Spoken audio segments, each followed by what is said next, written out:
And our top focus story on India first. The army has captured a Pakistani terrorist alive in a fierce encounter. One more terrorist has been killed. This terrorist is Babar Ali. He comes from Okara in Pakistan's Punjab province. He's 19 years old and he's undergone training in Pakistan's Khyber Pakhtunkhwa province, then trained in the use of GPS systems, map operations, infiltration by Pakistan's army. And he's given crucial details during his initial interrogation. But so far, 7 terrorists have been killed in the past 7 days. India Today's editor defense Abhishek Bhalla is on ground zero. He sent us this report.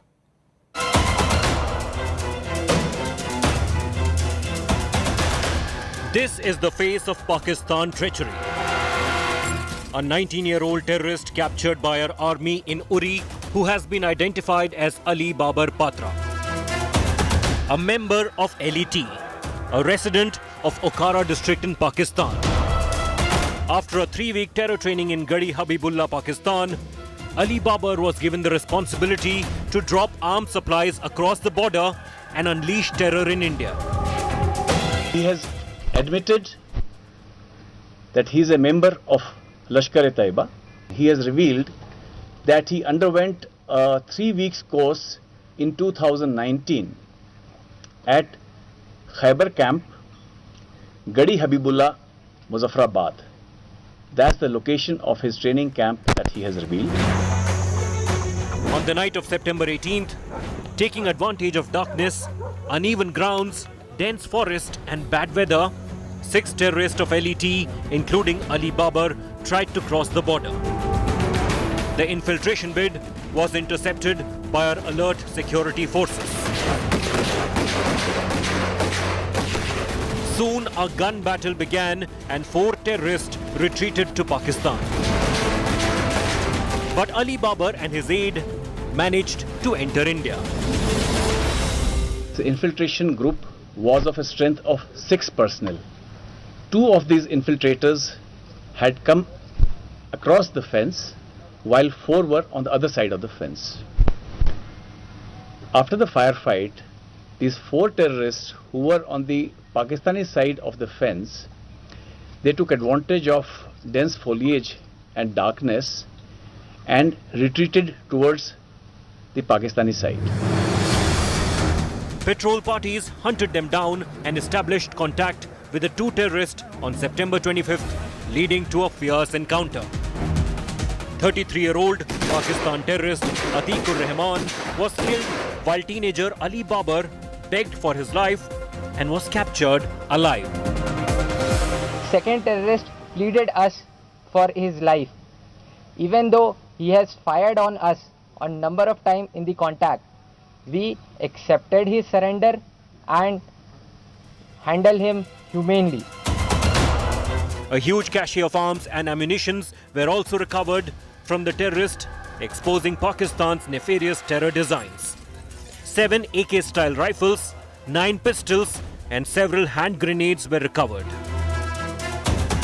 This is the Salamabad Nala from where the infiltrators had come in. It's significant to note that this is the same route that the infiltrators have taken that they took 5 years back when in 2016 a deadly attack on the Uri camp took place, killing 17 Indian soldiers. This big boost for our forces came on the 5th anniversary of the surgical strikes on Pakistan terror camps. Since September 18th, the anniversary of Uri terror attacks, in a desperate bid, Pakistani terrorists backed by their army have attempted various infiltration bids in Uri sector, only to get a befitting reply from our army. In last 7 days, 7 terrorists have been neutralized and 1 terrorist has been apprehended, and 5 of these neutralizations have taken place along the line of control. India's counter-insurgency operations launched in Uri have stopped some major terror attacks, but security forces are still maintaining a very strict vigil to thwart Pakistan's terror module. It is clear that due to the low recruitment of terrorists within Kashmir, Pakistan is getting desperate and making sure that they can send as many terrorists from Pakistan in a short time from now. But the Indian Army has been thwarting all their attempts. With camera person Roof in Uri, Abhishek Bhalla for India Today. I have Lieutenant General Syed Ata Hasnain joining me on the broadcast. General Hasnain has commanded a brigade division and of course the Kashmir Corps. He joins me on the show, so he knows the lay of this land very well. Also with me is India Today's executive editor Shiv Arur. Shiv and I have reported from Ground Zero in Uri very extensively in the past. Shiv, the fact that a terrorist has been caught alive, there will be a goldmine of information as far as security forces, especially the army, is concerned about training, infiltration route, handlers, guides. All of that is great for own army and quite a disaster for Pakistan.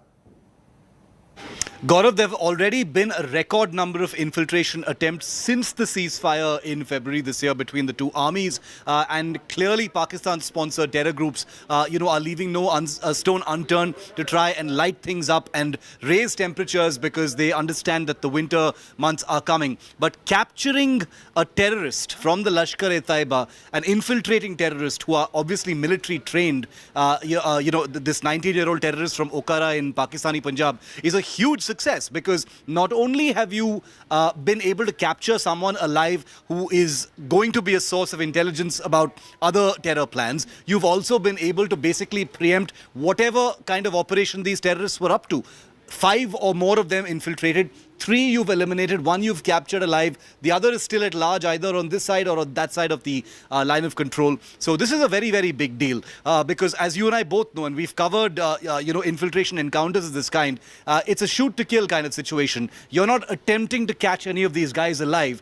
If you're lucky enough to be able to actually disarm them and capture someone alive, or if they surrender, and in this case you've got a 19-year-old terrorist who's already singing, he's provided phone numbers, locations, coordinates, all manner of intelligence already. That's something that needs to be counted. The army, the security forces need to be lauded for being able to, conduct a clean operation, because as we've seen, infiltration encounters of this kind in many occasions end up with casualties even on the Indian side. So this is a huge achievement, and the Indian army and the military intelligence will perhaps glean more valuable information ahead. Remember, festive season coming up, so many of these infiltrations are being connected as possible potential terror attacks ahead or during the festive season in India.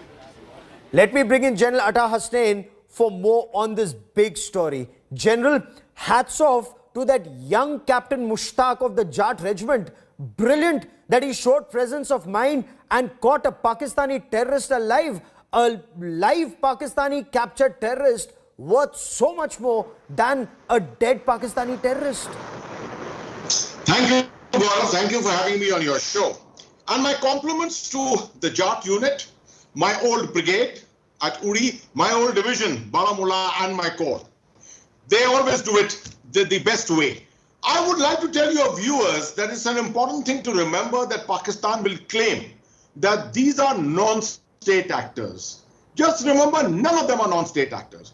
The manner in which the Pakistan army is deployed on the line of control opposite Uri is so dense that there is no way that terrorists, non-state actors of any kind can come across undetected as far as the Pakistan army is concerned. They have been facilitated, completely supported as far as the infiltration attempt is concerned.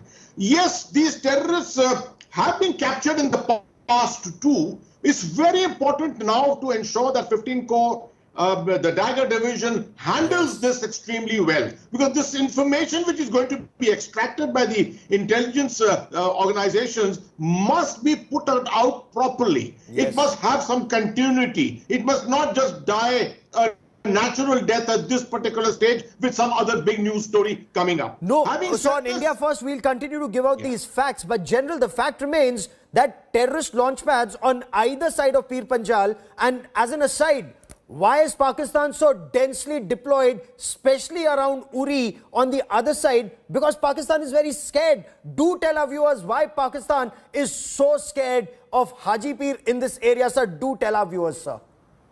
See, Gaurav, Uri by far and Poonch on the other side are strategically the two most important landmarks along the line of control on the western side of Jammu and Kashmir. These are the salients which are existing there, and between these salients comes the Haji Pir Bol. The Haji Pir Bol is a comparatively less developed area. You cannot find major operations taking place from the Pakistan Army through the Haji Pir Bol as such. But this is the area with the launch pads, the maximum launch pads with the capability to launch either north into Kashmir or south into the Jammu region. This is the region through which this can take place. Broken terrain, very good hideouts, and and of course the psychological thing that this is the area which the Indian Army had captured and was, as per Pakistani perception, forced to give back to Pakistan at that particular time. It's a very heavily defended area, I can assure you. The Pakistan 6th POK brigade exists at Bagh. The 2nd POK brigade exists at Rawalakot. Between these two brigades, this whole Haji Pir Bulch area, Poonch and Uri, is defended.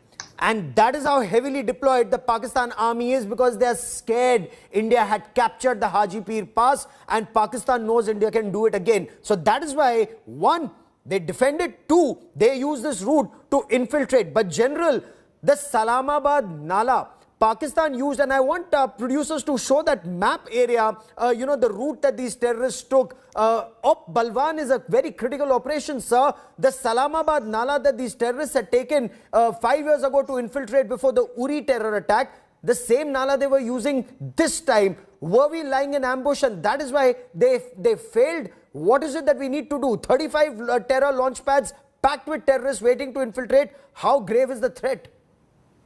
Gaurav, I have walked through this Nala at least 5 or 6 times personally, right through from the highest points of the Pir Panjal down to Salamabad and on to Uri. What I wish to tell you is that it's very, very bad terrain, terrible broken terrain in this area, hugely wooded. This is the area where major bat actions have also taken place in the past. Now, this is an area prior to 2016, only a single unit used to hold this area. Yes. In fact, a very, very shallow kind of a density which used to exist. Now, I have been to this area. There is a tremendous density of troops in that area, I can assure you. And the only mistake which the Pakistani army is making, which the terrorists are making, is they are trying to repeat their show here. This always happens on anniversaries and birthdays and things like that. These people always like to come back and try and make send home a message that, see, on a particular anniversary, we have struck again. This is a typical concept by which terrorists always work. And this is the reason why on the 18th, 19th night, they were attempting to come through this. This is the reason why, again, yesterday and today, there have been operations in this particular area. But it's an important thing, Gaurav. Why is this always happening to Uri?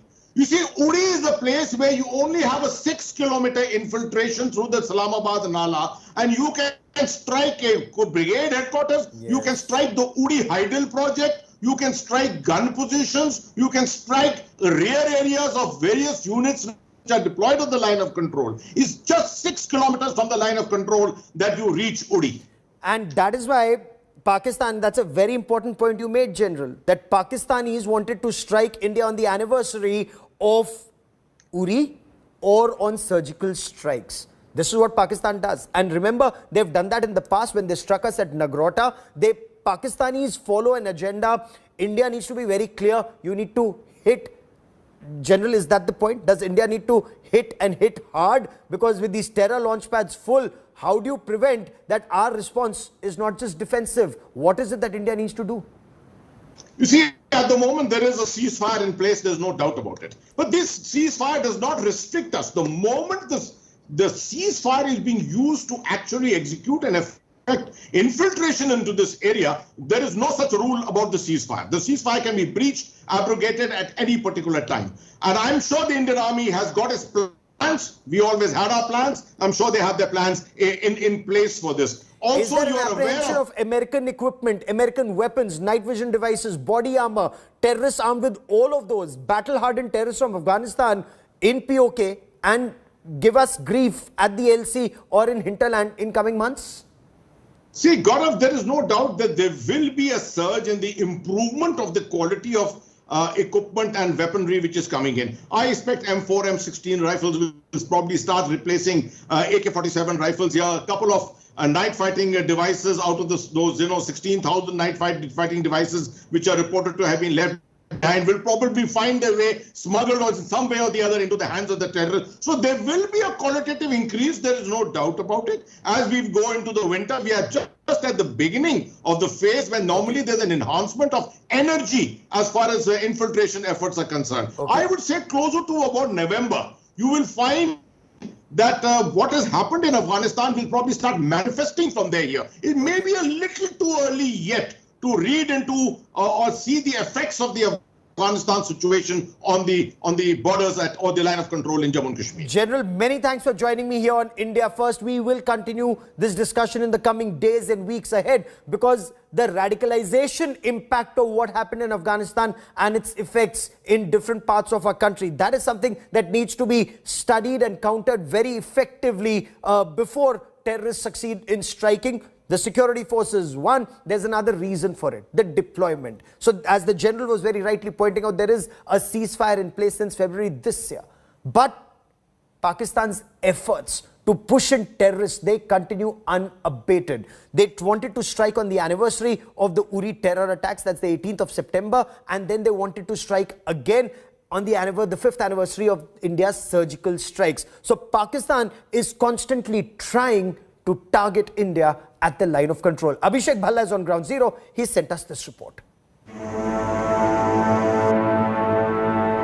This is the Uri sector on the line of control. The hotbed of infiltration from terror launch pads in Pakistan-occupied Kashmir over the last 10 days. The launch pads are under close observation of Pakistan army posts that are abetting the infiltration. This is bang opposite to Khoja Bandi village in POK that has an ISI center. India today is at ground zero where the operations are still going on.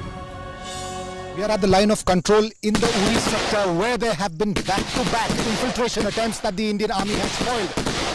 What we are witnessing right now is a drill that the Indian Army is carrying out to make sure that they can counter any kind of infiltration. Even though there has been a ceasefire since February, in the last few weeks, there has been a considerable increase in the number of attempts made by terrorists from across the LOC, and they are being backed by Pakistani army commanders. That's the reason why the Indian Army is maintaining a high alert.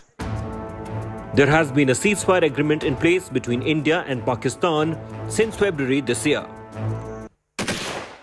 From August 2019 to December 2020, a period of 17 months accounted for 80% of the ceasefire violations in the last 2 years. A high alert was sounded in the Uri sector after the infiltration attempt on September 18th. While 3 terrorists were gunned down on September 23rd, the combing and search operations are on in multiple locations. On being challenged, there was a gunfight in which 3 terrorists were eliminated. The recoveries from them are 5 AK series rifle, 7 pistols along with 12 pistol magazines. Another infiltration bid was thwarted on September 27th. Following the infiltration attempt on September 18th, a high alert was sounded in the Uri sector. While 3 terrorists crossed over and took shelter behind a rock, 2 others followed.